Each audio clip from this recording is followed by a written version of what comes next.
Prije točno 40 godina umro je Josip Broz Tito, doživotni predsjednik Socijalističke federativne republike Jugoslavije i njene središnje partijske organizacije Saveza komunista, koji je i danas predmet rasprava i prepucavanja o njegovom političkom djelovanju i povijesnoj ulozi. Vrijeme je za našu rubriku Na današnji dan. Umro je drug Tito.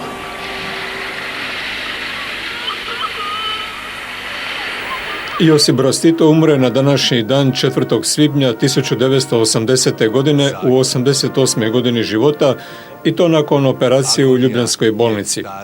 Tito je zbog problema s cirkulacijom i dijabetesom hospitaliziran u siječnju iste godine kada mu je amputirana lijeva noga, a osjetile su brojne komplikacije i na kraju stanje kome. Te nedjelje 4. svibnja u večernjim satima stigla je vijest da je Tito umro, koja je priopćena preko televizije. Za veliku većinu naroda tadašnje Jugoslavije bio je to šok i nevjerica, a mnogi su izašli na ulice i u suzama žalili za Titom. Sva društvena i kulturna događanja te sportska natjecanja prekinuta su. Nakon Titove smrti proglašeno je 7-dnevno službeno žalovanje, a posljednji oproštaj naroda s njime od Ljubljane preko Zagreba do posljednjeg počivališta na Beogradskom Dedinju praćen je putem televizije. Svake godine do raspada Jugoslavije, koju je utemeljio nakon II. Svjetskog rata, točno u 15 sati i 5 minuta, vrijeme kada je umro, zvukom sirene i minutom šutnje odavala mu se počast.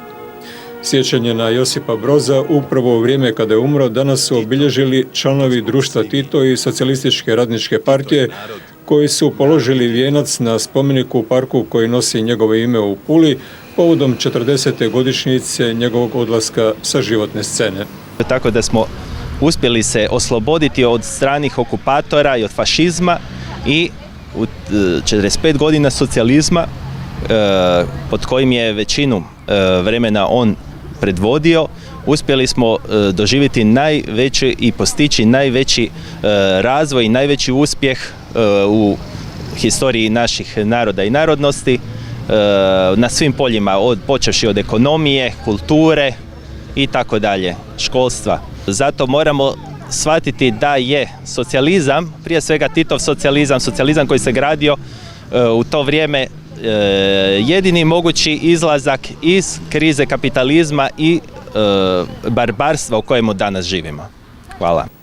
Titova smrt bio je početak kraja SFRJ koja se raspala 10 godina kasnije krvavim sukobom, a njen raspad omogućuje Ustav iz 1974. godine kojeg je sam Tito odobrio, a kojim je tadašnjim federalnim republikama omogućeno odcjepljenje od zajedničke države.